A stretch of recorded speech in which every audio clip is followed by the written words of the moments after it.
last part. Okay. Okay, so basically chapter 8, okay, flood control. This chapter actually is a bit very lengthy. Okay, I can say it's very lengthy because a lot of subtopic. And last week, I think I already invited IR Iswan to brief on the part one, basically. Okay, introduction, flood control problem, and rational method. Okay, so reason I invite him, okay, not because it's not because he's not on. I mean, he's from JPS or the Department of Irrigation or Drainage. Okay, because I think in his in his talk last week, he did mention about MASMA. Okay, so MASMA, okay, MASMA is MSMA, yeah, okay, short form.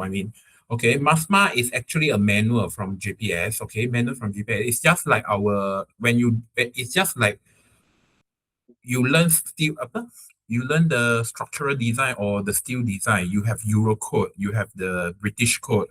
Okay. Yeah, I mean those are the manual that you use to design for the for structural lah. I mean when you learn structure RC or the steel design, you base on the Euro code. But for our water engineering in we also have guideline, but in Malaysia we use MASMA, MSMA. Okay, the MASMA actually is you can download it for free lah. Okay, if you want to see the whole manual, you can download it because later those who going to take the elective subject, we still got one actually after this hydrology. You still have one more water subject. Okay, but that one is in elective subject lah in final year. Okay, you still it's a final year subject. I mean that will be the last water subject in your whole civil engineering course. But it's a elective under Dr. Nuro, that one. Okay, integrated water resources. So that course basically will use MASMA as your reference. Okay, but here we also will learn a bit. I mean, basically, you already learn a bit because rational method here is based on we learn I mean rational method different guidelines they got different formula and or different some of the factor. I mean, like the factor they may be different. So for our case, we will base on MASMA. Okay, and then one more thing is aside from MASMA, uh another guideline also from JPS is the HP26, if I'm not mistaken. Yeah, the name is HP handphone. Like, okay, but it's not stand for handphone. I forgot what's the full name. HP26. That one is specifically for Sabah and Sarawak, if I'm not mistaken. Because in the MASMA, both are from the JPS, MASMA and the HP26.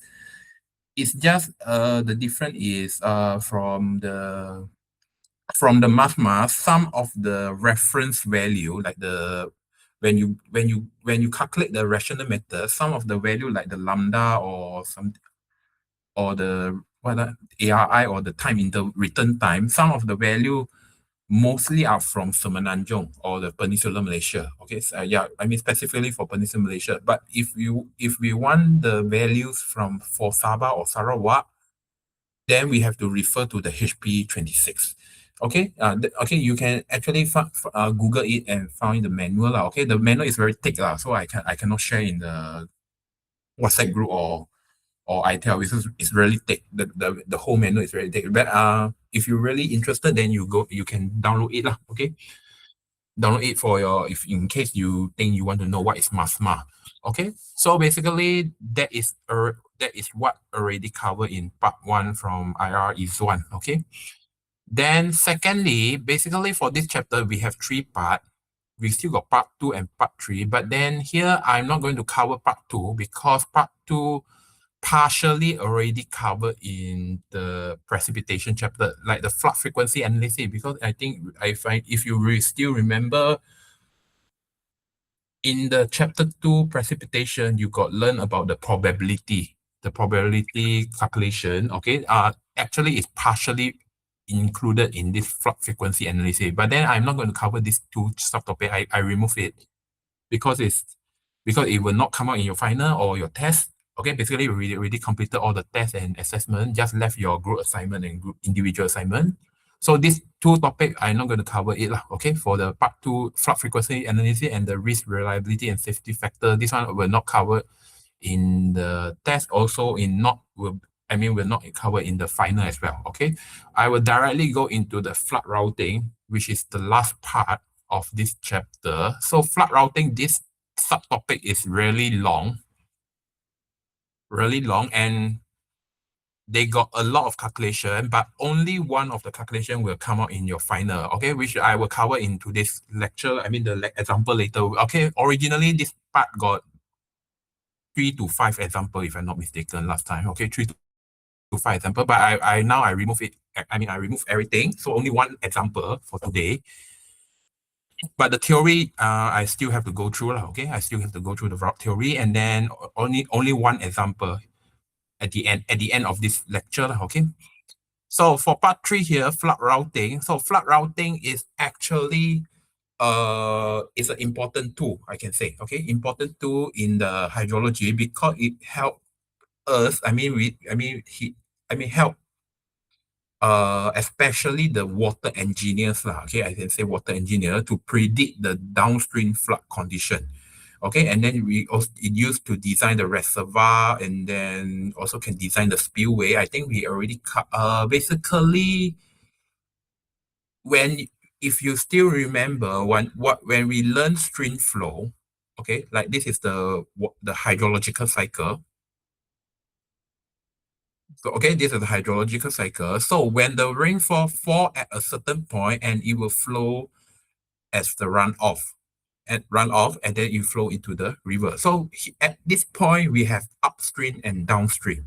So upstream and downstream, okay, and then how flood can occur when the water, the water access the, acid, or not access, acid, okay, acid the volume of the drainage. Okay, this is what you learned in hydraulic last time. So hydraulic, basically, you learn about designing the drainage. But then when we design the drainage, we also need based on the hydrology part, which that means we want to know how much rainfall fall in this particular area.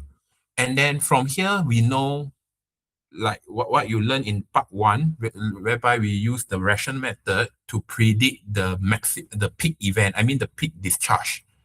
Okay, once we know the peak discharge, then we go into the flood routing. That means we want to know, okay, how the upstream flow into the downstream, and then also followed by what you have learned in hydraulic. Okay, once you know the peak discharge, so you will know how big is your drainage you want to design. Yeah, so this is the concept, basically what is the connection between hydraulic and hydrology. So basically, yeah, once we know the peak discharge, then after that, you can do whatever you want. You want to do the flood routing, or you want to do the drainage, the drainage, how big is it, how wide is it, okay, the artificial drainage or the natural drainage, or the river widening, okay, this is what you already learned in your hydraulic, right? If you still remember, then you will know the overall flow. Okay, so but now we are going to talk about the flood routing. So flood routing here is the process of predicting how a flood wave changes as it moves through a river channel or reservoir or lake or other hydraulic structure. Okay, for example, a river here at the upstream, we have one hydrograph at the upstream hydrograph here. And once the water flow until the downstream, and here at the downstream, we have another hydrograph. So here, so the purpose of flood routing here is to estimate the downstream flood hydrograph and then to predict the flood peak discharge and its occurrence time, and then determine the water level during the flood events. And then we also use it to assess the storage effect in river. Okay, if there's any lake or river here, sometimes we want to know what is the volume here. So this is what we call the storage effect. Okay, and then used to support the design and operation of hydraulic structure. For example, let's say we got dam here. So Yeah, so we want to see if the water exceed at a certain level. So how we going to support the design? How at the dam, how we going to release the water, or how the water going to flow along the spillway? Yeah. Okay. So this is what we're going to learn. Why we need to learn flood routing, and then this also assists in flood forecasting and warning system. So as I mentioned here, we got upstream hydrograph and downstream hydrograph. So flood routing, once we got flood routing here, usually downstream hydrograph will have lower peak compared to the upstream. Okay, and then it's delay. Because yeah, as I think in the last two chapter 6, what the water flow into the river at the upstream point here. Okay, and then the time for it to move from the upstream to the downstream, we call it as lag. I mean, the time we call it as lag, right? So this is the lag time, and then this is what we call the delay. So the downstream hydrograph will have lower peak. Why lower peak? Because maybe some of the water infiltrate into the system, or probably evaporate into the water. I mean, hydrological cycle. Okay, yeah. So that's why the discharge also reduced because of the other processes that you already learned, infiltration or the evaporation. Okay. So here we have two effects of flood routing. First is the attenuation. Okay, this term is you need to know.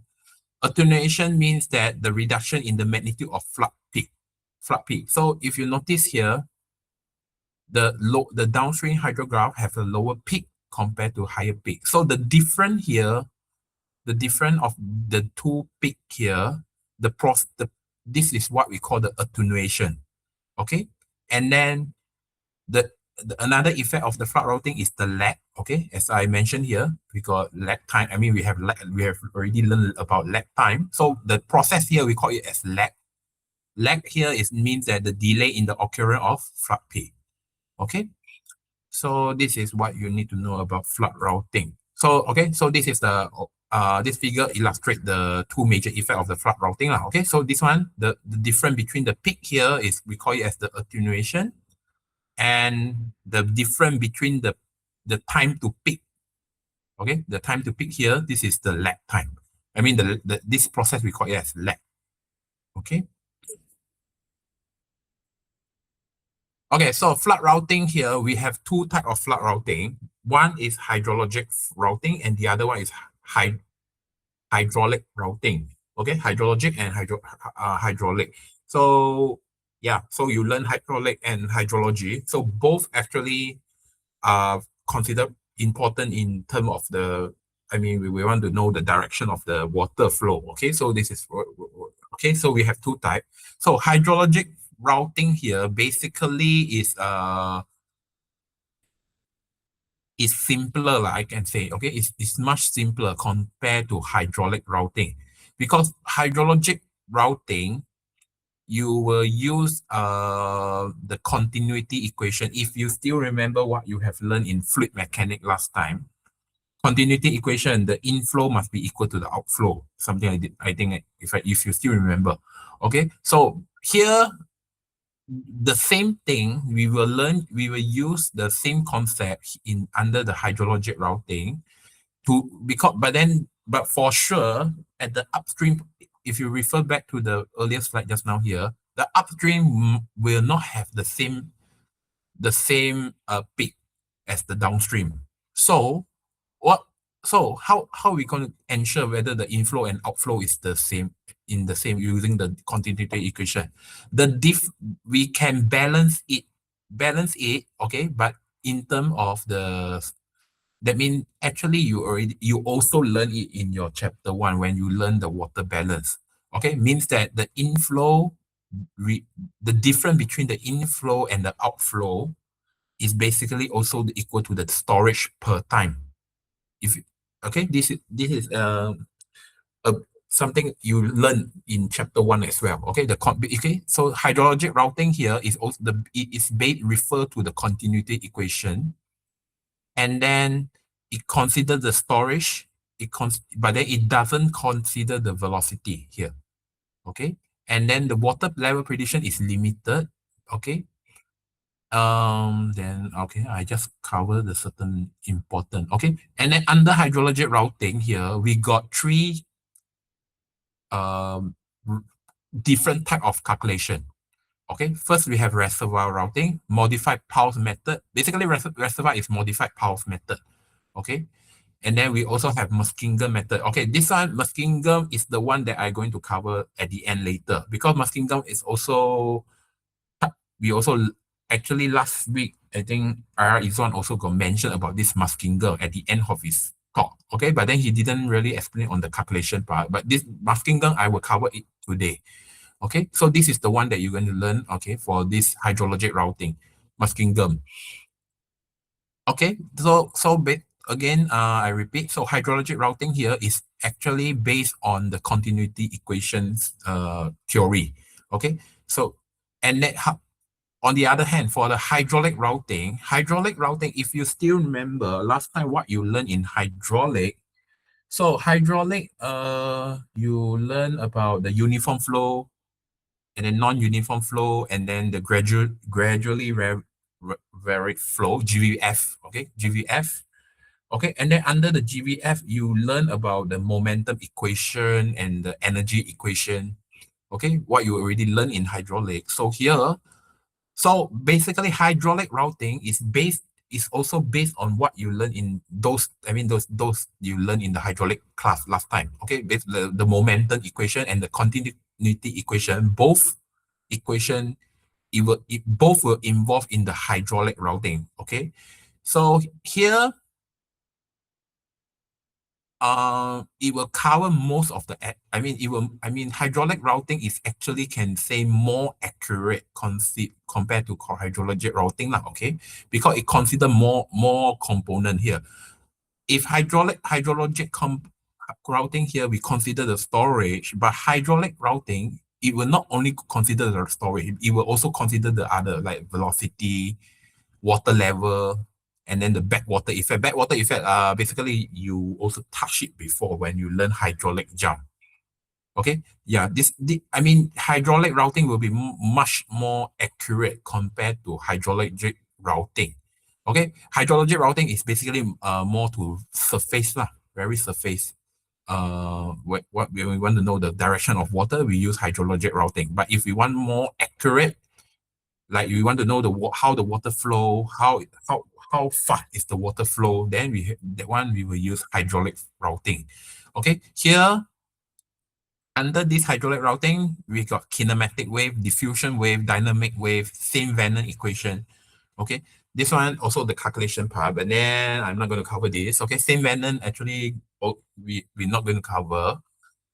But basically, from Dr. Jenny's expert, okay, Dr. Jenny expertise, okay, Dr. Jenny expertise basically is more to hydraulic part.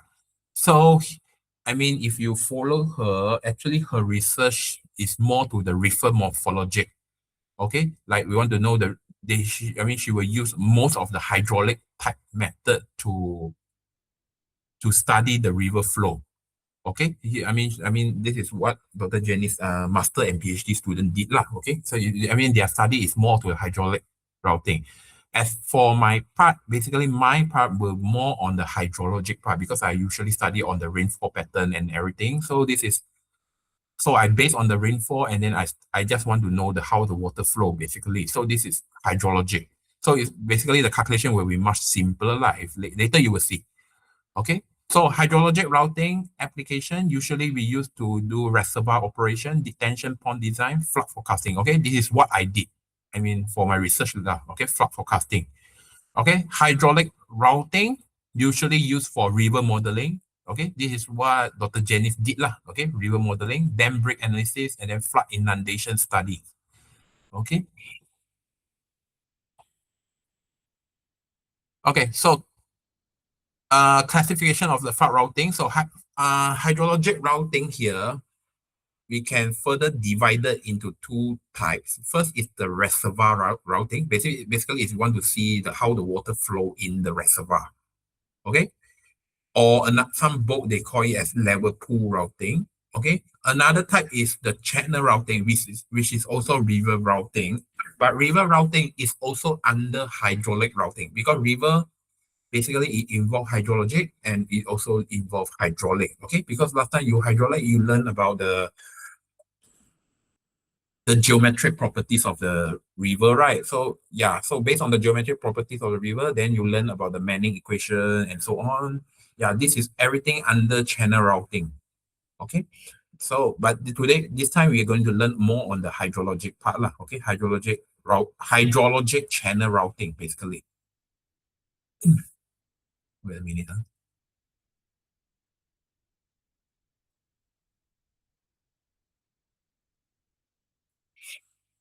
Okay, so reservoir routing, as I say, it usually used for in the reservoir. So reservoir, we will use in this application with like dam design, reservoir operations, spillway design, retention and detention pond, and then the flood control reservoir.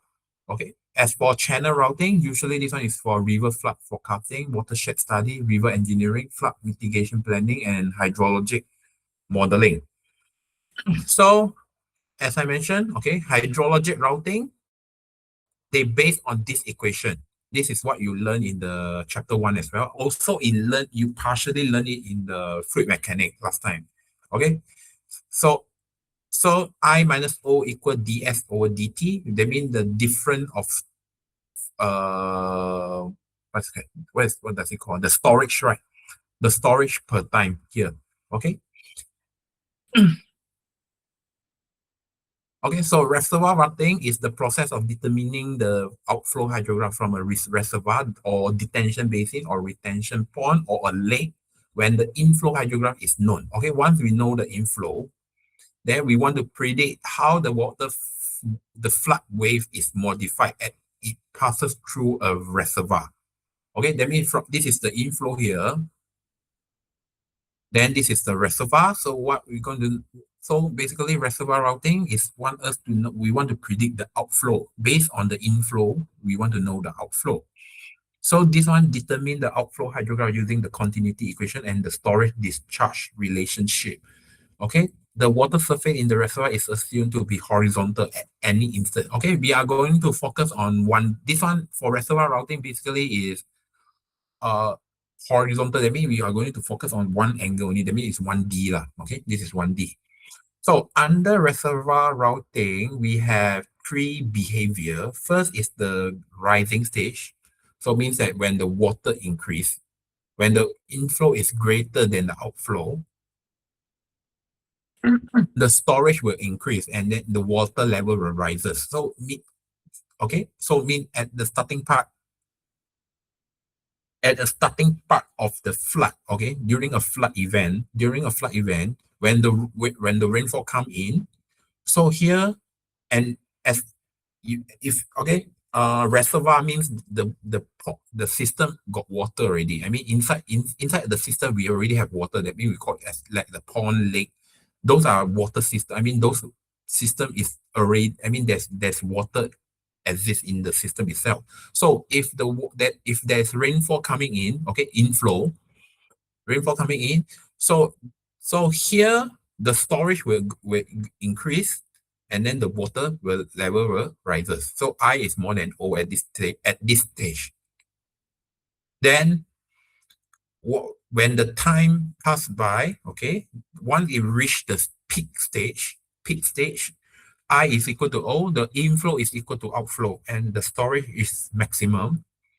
Then the water level at this point is the highest. Okay. Then at the final stage, recession stage, when the water going to leave the system, so outflow is greater than inflow, and so the water in the storage system is decreases, and then the water level will fall. Okay, so this is the three behavior during the flood event. Okay, for reservoir routing. Okay, so effect of the reservoir routing here. Okay, so the peak attenuation will decrease. Lag time. Okay, the outflow is more than the inflow. Okay, the outflow peak is occur later than the inflow peak. the temporary storage here, water is stored temporarily in the reservoir. Yeah, okay. And basically, if you notice any retention pond or detention pond, basically the water will not simply, I mean, it will not totally empty like in the pond. Okay, so that's why we call it as temporary storage here. So in reservoir routing, basically the water can be stored in the system. Okay, so how are we going to use calculate? I mean, how are we going to predict the reservoir routing? We got one method we call it as the modified pulse method. Okay, so modified pulse method. This is the equation. If you notice, this is the equation here. Okay, but then again, they will not come out in your final. Okay, so basically, once we know the inflow data, and we also know the storage data. That means we want to know the S1 is the after and begin. Okay, I mean this one is the after. S1 is after. Is it? Oh, sorry. This is the beginning, and then S2 is the ending. Okay, for example, we know the storage level. The storage is the volume of the storage is probably 500, and then out after that, at the end, you will reduce to 100. So later here, we basically what we're going to do, once we know the storage volume, and then you got the time series data here, like the inflow, you learn already. I mean, what we learned, the hydrograph part. So you know all the data are in time series. So I1, I2 here is basically the interval data, the every ordinates of the inflow data. So once we already got this data, the I1 and I2 here, then after that we can predict the outflow, the O1 and O2. Okay, so this is the modified pulse method. Okay, but this time we're not going to cover any example here. Okay, because we will not come up just for your information only lah. Okay, modified pulse method is for reservoir routing. Okay, channel routing. Channel routing is the process of determining how the flood hydrograph changes in the river channel or stream reach. Okay, so unlike reservoir routing, water is stored in a relatively still water body, and channel because because usually river will not have more volume of water compared to a reservoir. Okay, so we can say relatively still water body. And then some of the river, it can be dry out sometimes. So that's why you can say relatively still. So channel routing focuses on the movement of flood wave through a flowing water system. And as the flood wave moves downstream through a river channel, it does not retain its original shape. Okay, because due to the channel storage and flow resistance. Okay, what does it mean? If in any type of river in our world, okay, what are we going to say in any type of river? Usually river have irregular shape. I think you learn about what we call the asymmetrical river, right? Yeah, asymmetrical river. Basically, river have different, I mean, at every section of the river, we have the shape will keep changing. Okay, because they got different shape, right? I mean, the shape is irregular shape. Keep changing. Okay, at a different I mean, at the same river, the section keep changing their, I mean, the cross sectional shape. Okay, so here the flood wave here, when it move downstream, it will not retain its original shape. Okay, because of the channel storage and the flow resistance. Okay, but the effect is actually the same lah. Okay, what we can say almost same as reservoir routing. The peak discharge will decrease, the peak occurrence it will delay. The hydrograph here will become wider. Okay, this is the same effect as the reservoir routing. So channel routing, as mentioned, they got two types. One is hydrologic channel routing, and the other one is hydraulic channel routing. Okay, so hydrologic channel routing basically is based on this equation. And hydraulic channel routing is basically based on the momentum equation, it involves momentum equation.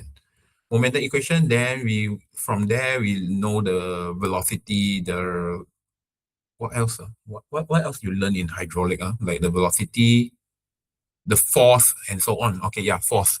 That's why you got kinematic wave and diffusion wave and the dynamic wave method here.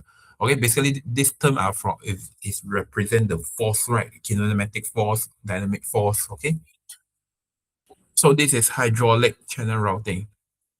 Okay, then hydrology channel routing here we got two different method here. Okay, Muskingum and the Muskingum-Kanch method. Okay, but Muskingum-Kanch method is more advanced lah. Okay, this method is more advanced. We're not going to cover as well. Okay, Muskingum-Kanch is more advanced method compared to Muskingum. Okay, but okay, so Muskingum is the most widely used. Okay, simple and practical, require less data. Okay, this method is the easiest and is the one that will come out in your final last question. So in the channel storage, not the reservoir storage here. So channel storage actually consists under channel storage, they got consists of two components. Sorry, I forgot to show my laser pointer.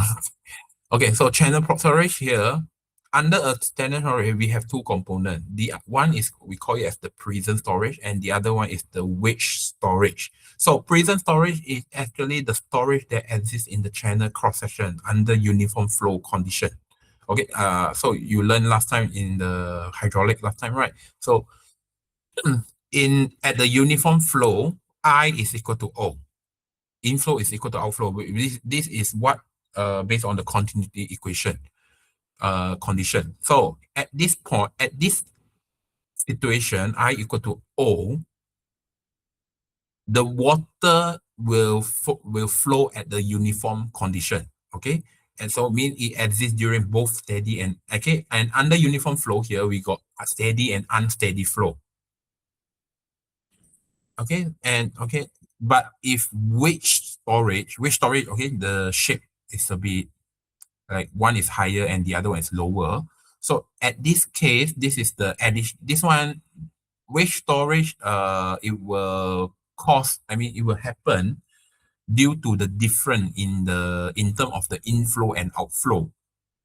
Okay, when there's if the inflow is equal to outflow, the water is uniform flow. It will flow uniformly. But then if the water is different, at two different points, inflow is different with the outflow. The at this point, at this type of situation, there will be another additional storage. Okay, additional storage in this system, we call it as the wedge storage lah. So, and this wedge storage is the one of the factor that will cause the attenuation and the lag condition that I already mentioned just now. Okay, because we have, if you notice from the earlier slide just now, not this one. Okay, if the inflow and outflow has different peak discharge, right? So have different peak discharge means that there will be attenuation, means there's a reduction in peak discharge, and then we got the lag, okay, which means there's a delay of the time of the peak. Okay, so wedge storage if wedge storage will, once the wedge storage will occur, okay, the situation is like this. If the inflow is different with the outflow, wedge storage will occur.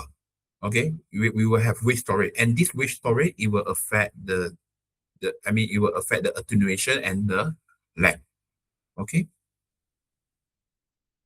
Okay, so similar as the reservoir routing, we have three stages if during a flood event, three stages.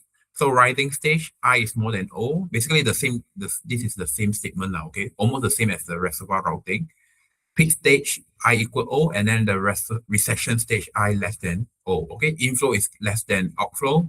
More water will leave the reach than enter, okay? And storage in the channel will decreases. Okay. So what are the factors that can affect the channel routing? Okay. So first one, channel length. Okay, the length of the channel, it will also affect the routing process. And then the slope. Okay, last time you learned about Manning equation. If the slope is different, the flow also can be different. Okay, the flow can be different. So the channel slope will also affect the routing process. Okay, channel roughness.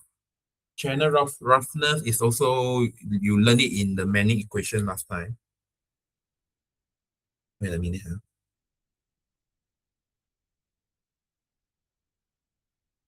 Yeah.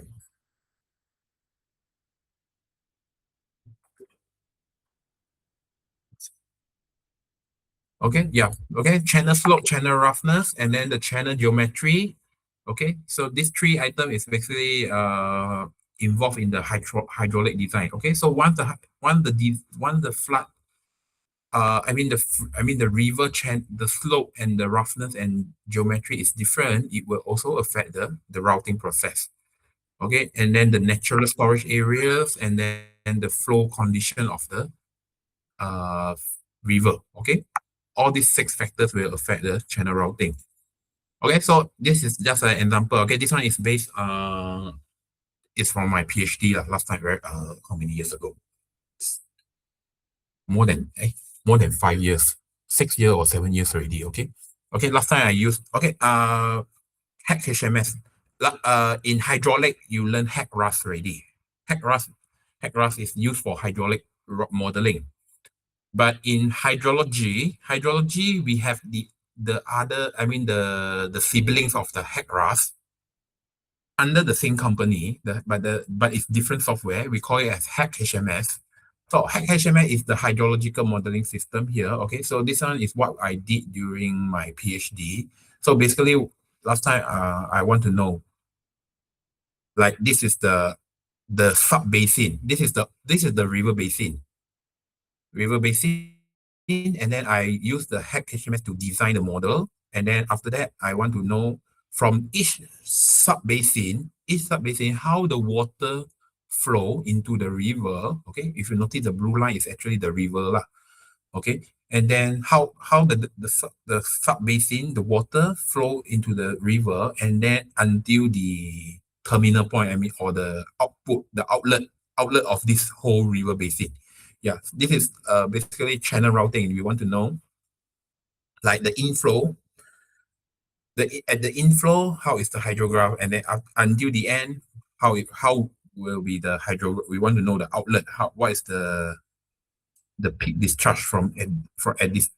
I mean the discharge line, and also the peak discharge at the outlet point, whether it will cause flood at this area or not, like this. Okay.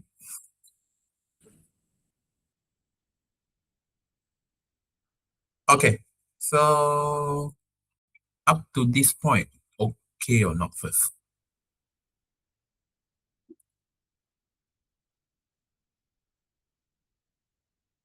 Any question?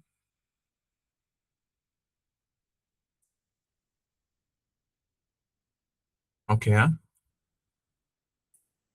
Okay. So basically, you just need to know what is routing now. Okay. So basically, there's we got a one analysis we call it as routing. Okay. This is what I show here. This is from my PhD last time. This is the what we call the hydrologic routing lah. Okay, or hydrologic channel routing, to be more specifically. Okay, so in the hack HMS here, there's a variable that we need to input. Okay, I mean, if you we don't have assignment on hack HMS because hack HMS is a bit complicated compared to hack RAS. If you notice from hack RAS, I think you because no matter what kind of model you learn, okay, when we input the data here, when we input any data, after that we want to know whether your model is accurate or not. Then if it's not accurate, then we need to do calibration. Okay, calibration, that means if hydraulic, we want to calibrate based on the channel cross section, or the length of the river, or roughness value of the river. Okay, that is hydraulic routing, hydraulic modeling. But in hack HMS, if you still remember what last week IR is one mentioned, when we want to design flood, when we want to design flood, actually a lot of environmental factor that will affect the flood. Okay, environmental factor. For example, what you learn in the chapter 6, you learn about curve number, you learn about the SCSCM method. Okay, SCSCM method. Okay, if you notice from the chapter 6, there are a few parameters that used in the calculation of the used in calculating the flow, the runoff. So for in the hack HMS here, we also will use those parameter like the curve number, like the probably the soil type ABCD. Yeah, all this value we have to input in the hack HMS here. And then another one is the Muskingum value, but later the next slide will be about Muskingum. So yeah, there are a lot of environmental type of value that we need to input into the model. So when we want to do calibration, actually the process is much difficult compared to hydraulic modeling, because hydraulic modeling actually when you design the channel, when you model the channel, basically channel, basically you just adjust the area or the parameter or the roughness value or the type of the surface. Yeah, this is what you learn in hydraulic. But hydrologic, because it's more considered environmental factors, so we will have to adjust a lot of things. For example, we want to adjust let's say at this sub-basin, probably the soil type is not soil type A, probably it's soil type B. Okay, and then otherwise we want to adjust the curve number, because curve number different for each type of soil, they got a range, right? A range of curve number, but then the range is not, it's still a range, but then we still don't know the specific number of the curve number for a certain sub-basin. So hydrologic modeling actually is a bit complicated compared to hydraulic modeling because we want to adjust a lot of parameter here. Okay, but then we in hydrologic modeling, we will not only have hack HMS. Hack HMS actually is not very accurate also. Okay, we got other type of modeling, model software like the fast flood, and then we got SWOT model and so on. Okay, currently my master student and the FYP student, they are using fast flood. Fast flood is an app lah. It's an app they want to predict the flood for a study area. Okay, this is they use this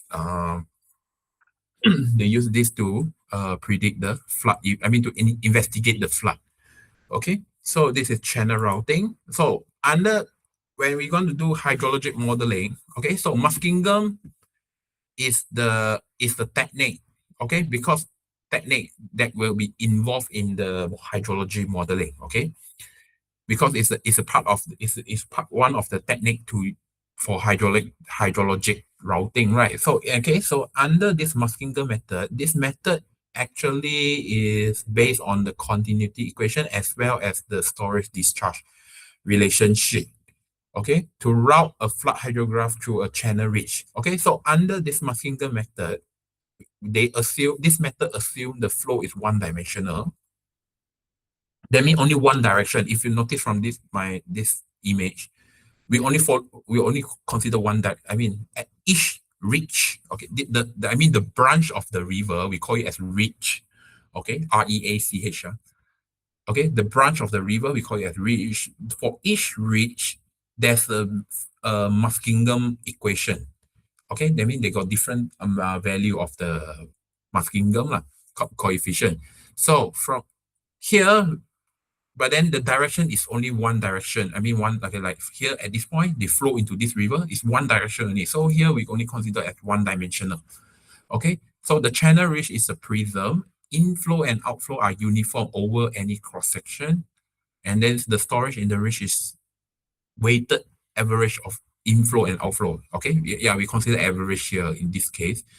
The storage discharge relationship is linear, and during the routing period, we have the travel time and the weighting factor, it remain constant. Okay, we assume the whole system, the whole basin we have the same travel time and a constant value. Okay, this is what is different with the hydraulic routing, because hydraulic routing you consider the velocity, and velocity is also based on time. So the time might change the river flow. Okay, but in hydrologic routing, we don't really care about the time. How the time change along the river. Okay, so we assume in Muskingum method here, we assume it remain the same. Okay, remain constant throughout the whole basin.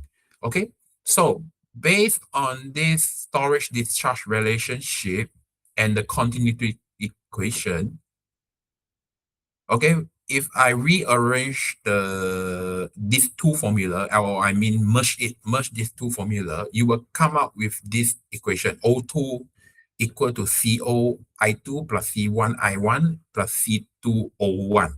So this is the Muskingum routing equation that will be come out in your final. Okay. So O2 equals CO I2 plus C1 I1 plus C2 O1. Okay. Wait a minute. Okay.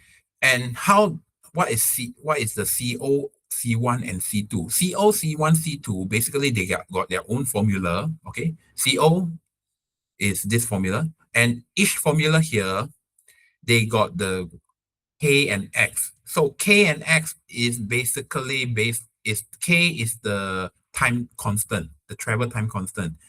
So travel time constant here it depends on the type of channel as well. Okay, if we consider the whole basin is steep channel, then probably the value of K is around 0.5 to 2.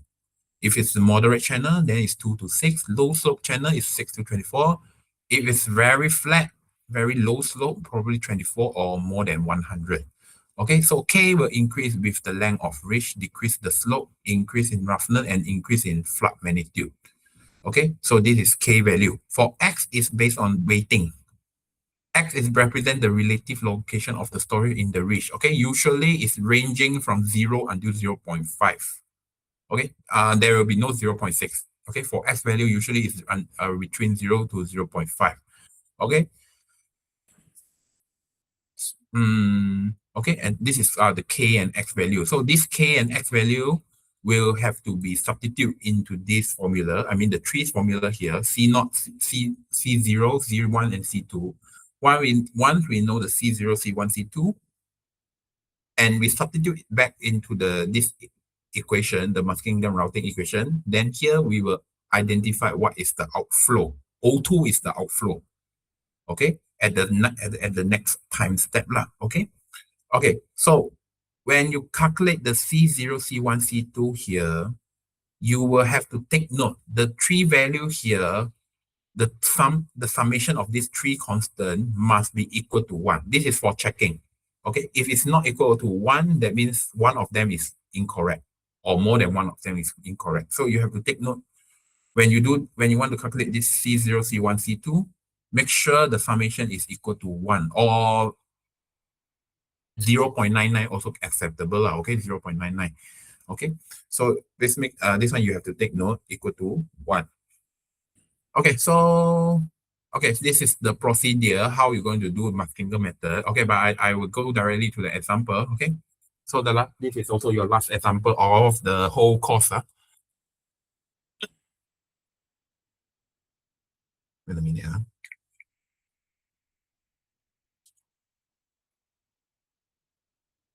Okay, so here example here, route the following flood hydrograph through a river ridge for which K equal 12 hour and X equals 0.2. Okay, at the start of the inflow flood, the outflow discharge is 10 meter cube per second. Okay, at the start of the inflow, okay, that means at the start here, at time 0, inflow is equal to 10, the outflow is also equal to 10. Okay, so what you need to do here, wait a minute, stop sharing.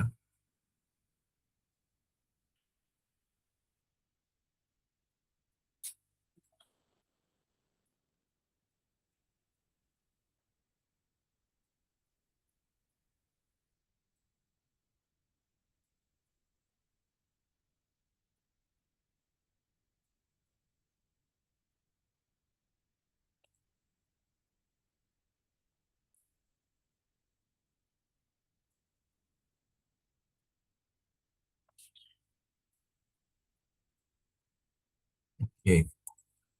So, okay, you can copy the data just now. I mean, the data just now, you copy to the Excel first. Okay. Or you want to, if you want to handwritten also can, if you want to follow step by step. Okay. Okay. I'm gonna share window Excel. Okay. Okay. So first, when you're going to do this Muskinger method, okay, first you know the K value is 12. Okay. K is equal to 12. X is equal to 0.2. T is the time interval. So you check your data here. The time interval here is 6. So T is equal to 6. After that, what you need to do, you will have to calculate C0, C1, and C2. Okay, so use the formula just now to calculate C0, C1, C2. Okay. From here, I use the Excel formula. Okay, this is the formula. Okay, maybe I can copy one of them. I shared it in the chat box. Okay, just for you.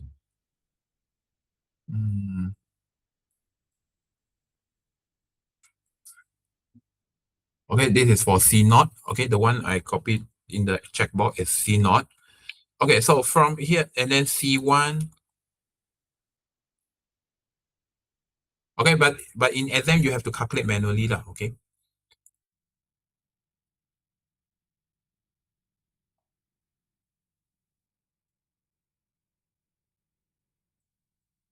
And C2.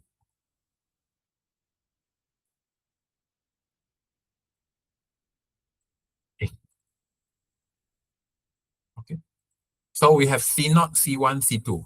Okay. So C0, C1, C2, if you notice from the, wait a minute, I share the whole window with the.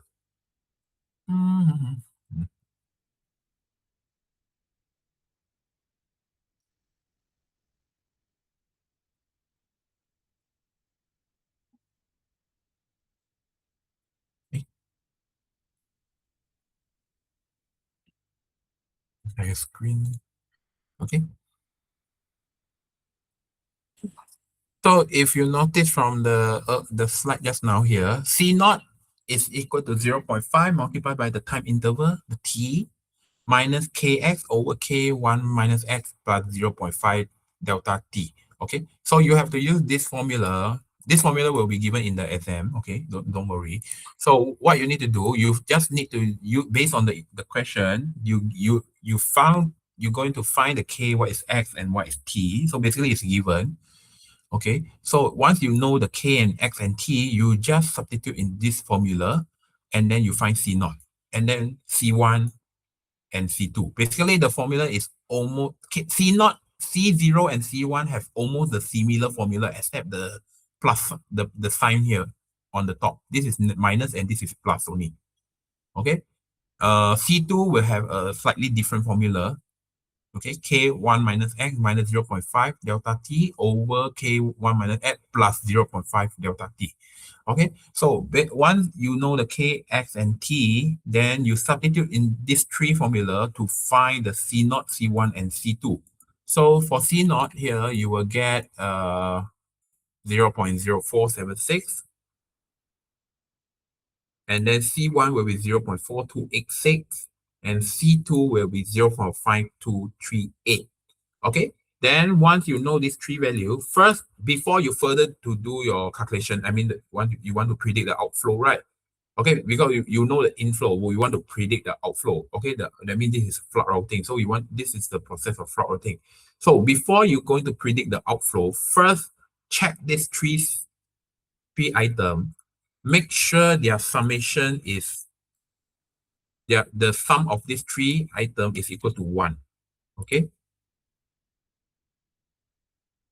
must be equal to 1 or 0.99 lah, okay?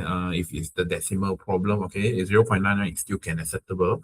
Okay, but please make sure it's equal to 1. If it's not equal to 1, that means one of them or probably more, all of them got incorrect value. So you have to make sure you calculate it correctly for at this step first. Okay, so once this three value is identified, Then you refer back to the equation just now. So the equation of this O2 equals this one, okay? Okay, so image, okay.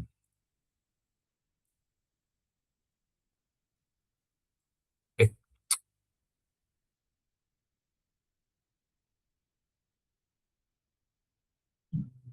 never mind.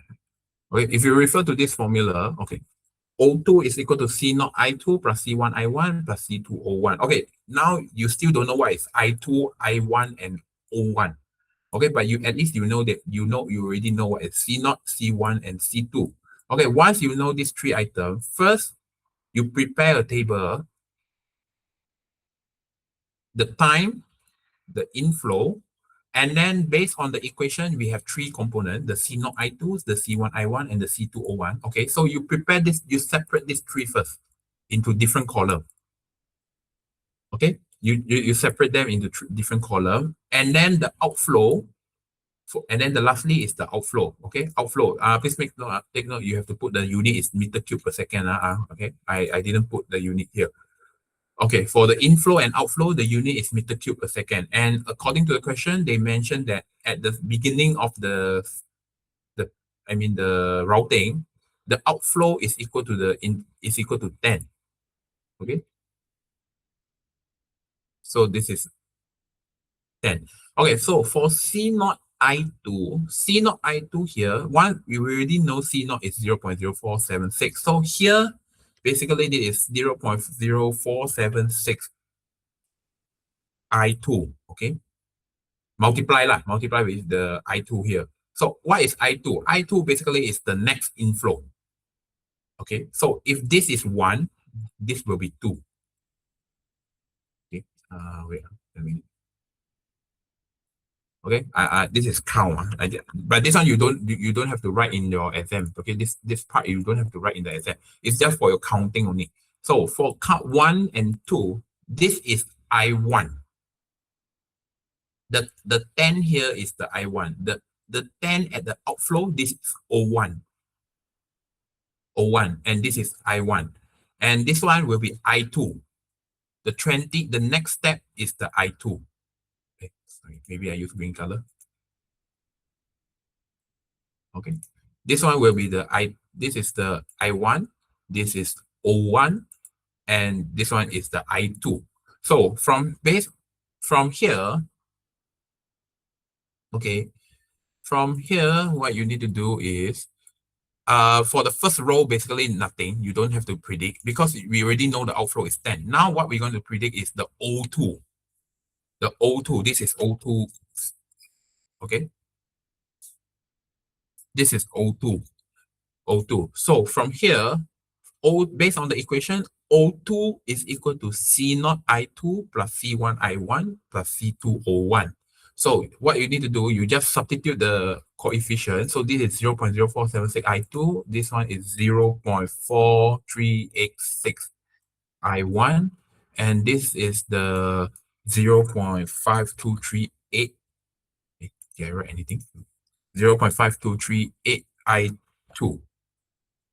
Sorry, O1.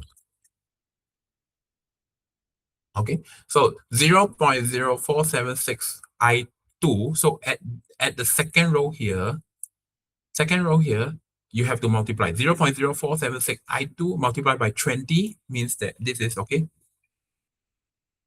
You will get 0.952. Okay.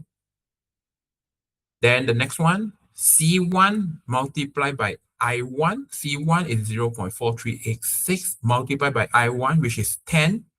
You will get 4.286. And then C2O1 here, 0.5238 multiplied by O1. O1 is 10, so you will get 5.238. Okay, after that, once you know this three value, based on the equation, O2 is equal to this plus this plus this, the summation of these three items. So what you need to do, you just sum up this and you will get 10.476.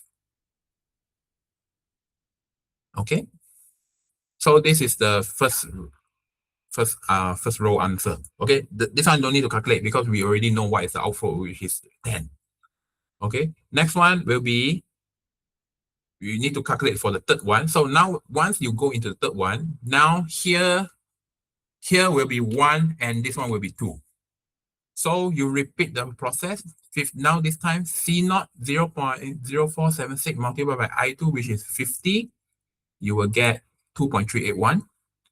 C1 I1 0.4386 multiplied by I1 multiplied by 20, you will get 8.571.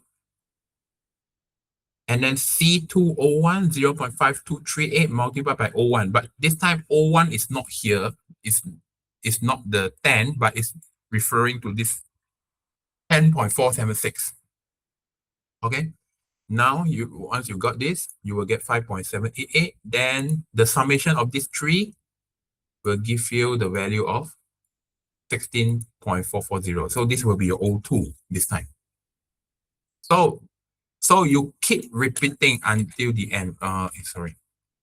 So you keep repeating.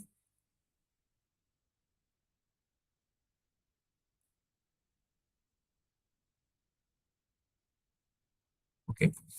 You keep repeating.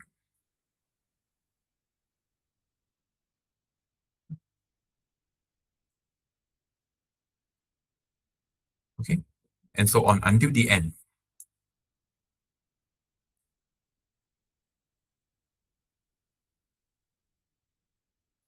Okay.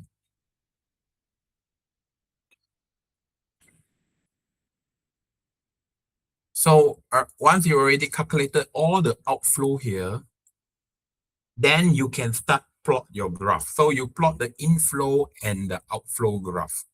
Okay, based on the time. The x-axis is the time, the y-axis is the discharge, okay, the flow. So you have two graphs on the same, two curves on the same graph, okay? So you need to plot on the same graph time, the inflow and outflow versus the time. So you will get this kind of graph. Where is it? Okay, this one. Okay, so the blue line here is the inflow, the orange line is the outflow. Okay, so you will notice there's an attenuation, and we also have the lag process. Okay.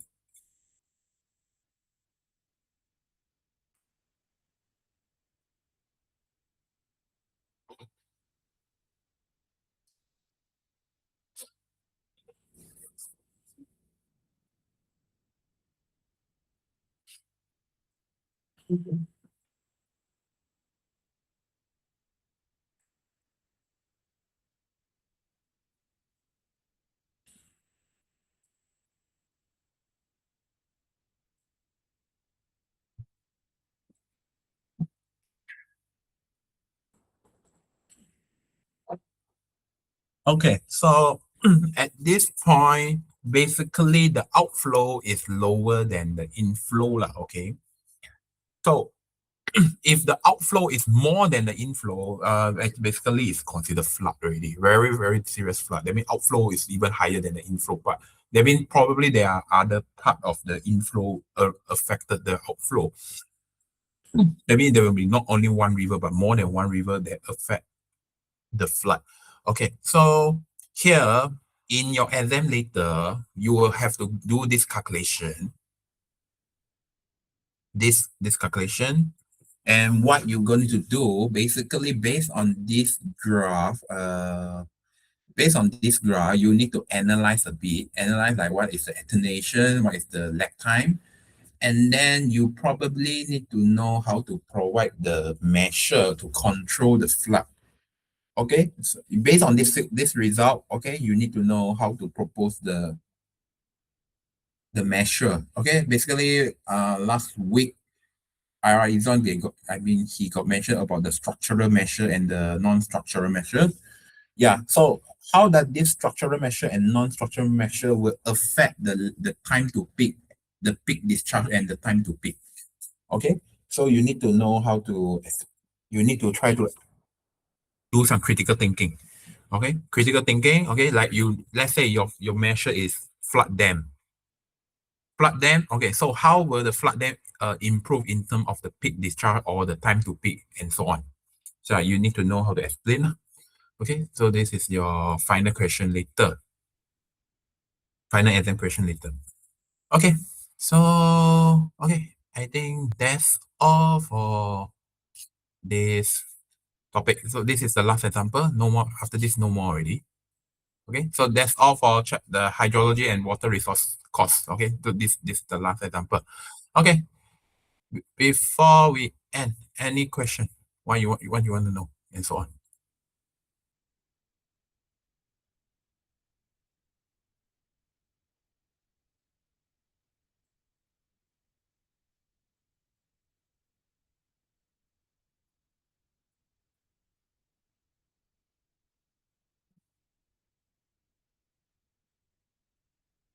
Okay. Okay, so if no question, then okay, again, Wednesday later we will have tutorial. Okay, we will go into a revision on chapter 1. Basically, I will give question. I'm not going to lecture. Okay, Wednesday. Okay, I will show up the question. You want the screenshot? It's up to you. Okay. I will show up the question. Then later you will have to do it in front of the tutorial section. Later you have to submit. Submit to prove your attendance you doing the tutorial. Okay, so that is for this Wednesday. So Wednesday, I will show 2 questions and then you have to do it during the 2 hour session. Then later you submit. You try to submit. Don't care about I don't care whether you able to finish or not. Just submit anything, okay? And I don't care whether your answer is correct or not. Okay, just try to do later the 2 questions on this Wednesday, then you submit. Okay. Then on next Monday, 10 o'clock to 12 o'clock, another 2 questions will show up. Will shown out. Will shown out. And then you also try to do during the 2 hours. And then after that, submit. Then during later afternoon session, next Monday afternoon, during our normal class session, we will discuss the answer for the whole 4 questions. Okay, I will show up the answers.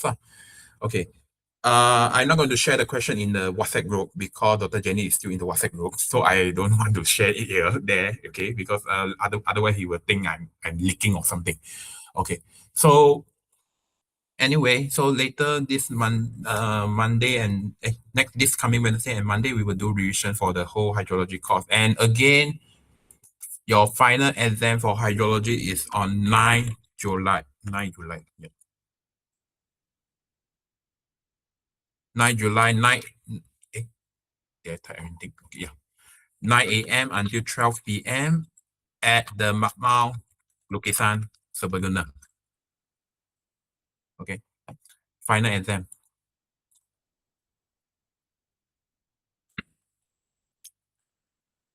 Okay. 9 July 2026, 9 a.m. until 12 p.m. Makmau Lukisan Serbaguna. Again, if you know, I think no aircon, so bring your own fan if you want. Okay.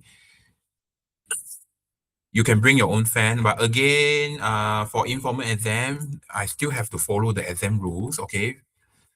Still have to follow exam rules. And then last time informal exam ada orang meniru. I heard they say got someone cheating during the informal exam. So this time informal exam, all of you have to place your handphone at the first row of the table. Okay, this one you must do it. I can't control. Okay, you must do it. Otherwise, I cannot start the exam. Okay, so you have to submit your phone. You place it in front. I mean, at the first row of each column. Okay, then after one submitted your phone, only we can start the exam. Okay.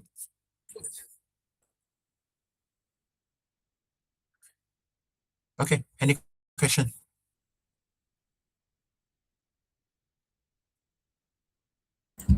Doctor, so for our class on Wednesday, we have what at 12 to 2 p.m. 12 to 2 p.m. Yeah. 12 Okay, to 2 can. p.m. Okay, can 12 to 2 p.m. Okay, then I will show the question, then you can do it. Okay, but Okay, again, you must submit before 2 p.m. Okay, as I said, you must submit during the tutorial session. Okay.